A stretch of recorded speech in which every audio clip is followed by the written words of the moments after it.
ਸਾਰੇ ਸੱਜਣਾ ਤੇ ਬੇਲੀਆਂ ਨੂੰ ਮੇਰੀ ਤਰਫੋਂ ਬਹੁਤ-ਬਹੁਤ ਸਲਾਮ। ਅੱਲਾਹ ਤਾਲਾ ਨੇ ਇਨਸਾਨ ਦੇ ਖਾਣ ਪੀਣ ਲਈ ਬਥੇਰੀਆਂ ਨਿਯਮਤਾਂ ਪੈਦਾ ਕੀਤੀਆਂ ਨੇ, ਜਿਨ੍ਹਾਂ ਵਿੱਚੋਂ ਕੁਝ ਐਸੀਆਂ ਨੇ ਜਿਹੜੀਆਂ ਖੁਰਾਕ ਤੇ ਪਾਣੀ ਦੋਵਾਂ ਦੇ ਘਾਟੇ ਨੂੰ ਪੂਰਾ ਕਰਨ ਦੀ ਸਲਾਹੀਅਤ ਰੱਖਦੀਆਂ ਨੇ। ਇਹਨਾਂ ਵਿੱਚੋਂ ਇੱਕ ਹੈ ਮਤੀਰਾ।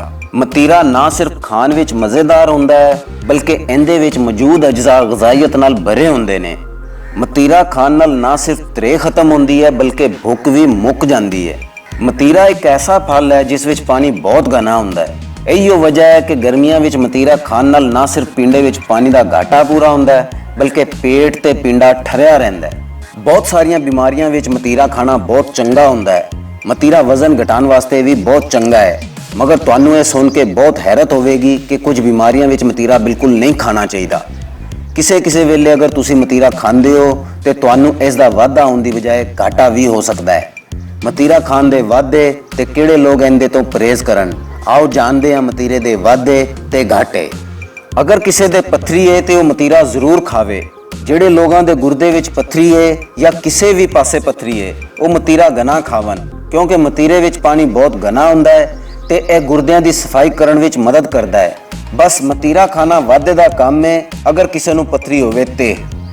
ਮਤੀਰਾ ਵਜ਼ਨ ਘੱਟ ਕਰਨ ਵਾਸਤੇ ਬਹੁਤ ਚੰਗੀ ਚੀਜ਼ ਹੈ। ਮਤੀਰੇ ਨੂੰ ਵਜ਼ਨ ਘਟਾਉਣ ਵਾਲੀ ਚੀਜ਼ਾਂ ਦੇ ਨਾਲ ਲਾਜ਼ਮੀ ਸ਼ਾਮਿਲ ਰੱਖੋ।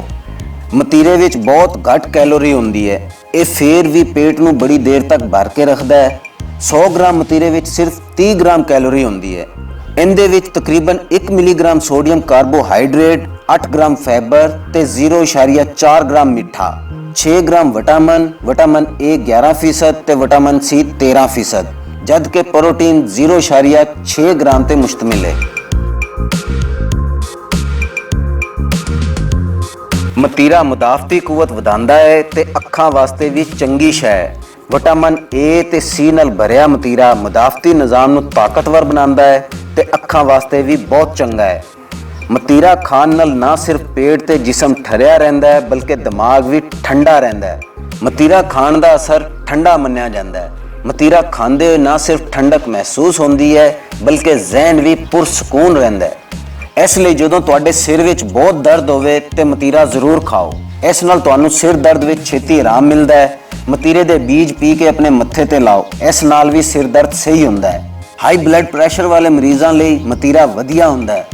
ਜਿਹੜੇ ਲੋਕਾਂ ਨੂੰ ਹਾਈ ਬਲੱਡ ਪ੍ਰੈਸ਼ਰ ਦੀ ਪ੍ਰੋਬਲਮ ਹੋਵੇ ਉਹ ਮਤੀਰਾ ਜ਼ਰੂਰ ਖਾਣ। ਮਤੀਰੇ ਵਿੱਚ ਸੋਡੀਅਮ ਦੀ ਬਹੁਤ ਘੱਟ ਮਿਕਦਾਰ ਹੁੰਦੀ ਹੈ ਤੇ ਮਤੀਰਾ ਠੰਡਾ ਵੀ ਹੁੰਦਾ ਹੈ। ਇਹ ਤੇ ਸੀ ਮਤੀਰੇ ਦੇ ਵਾਧੇ। ਹੁਣ ਗੱਲ ਕਰ ਲੈਂਦੇ ਹਾਂ ਮਤੀਰਾ ਕਿਹੜੇ ਲੋਕਾਂ ਨੂੰ ਨਹੀਂ ਖਾਣਾ ਚਾਹੀਦਾ।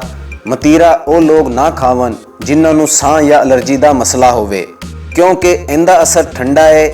ਇਹ ਵੇਨ ਪਾਈਪ ਵਿੱਚ ਸੋਜ਼ਿਸ਼ ਦਾ ਸਬਬ ਬਣ ਸਕਦਾ ਹੈ। ਵੈਸੇ ਇਹ ਛਿੱਕਾਂ ਦੀ ਪ੍ਰੋਬਲਮ ਨੂੰ ਵੀ ਵਧਾਉਂਦਾ ਹੈ। ਅਗਰ ਤੁਸੀਂ ਚਾਵਲ ਜਾਂ ਦਹੀਂ ਖਾ ਰਹੇ ਹੋ ਤੇ ਤੁਹਾਨੂੰ ਮਤੀਰੇ ਕੋਲੋਂ ਦੂਰ ਰਹਿਣਾ ਚਾਹੀਦਾ ਹੈ, ਕਿਉਂਕਿ ਉਸ ਵਕਤ ਮਤੀਰਾ ਖਾਣ ਨਾਲ ਵਾਧੇ ਦੀ ਬਜਾਏ ਘਾਟਾ ਹੁੰਦਾ ਹੈ। ਅਗਰ ਤੁਹਾਡਾ ਪੇਟ ਖਾਲੀ ਹੈ ਜਾਂ ਤੁਸੀਂ ਸਵੇਰ ਦੇ ਵਕਤ ਮਤੀਰਾ ਖਾਣ ਦੇ ਬਾਰੇ ਸੋਚ ਰਹੇ ਹੋ ਤੇ ਇਸ ਆਦਤ ਨੂੰ ਬਦਲੋ।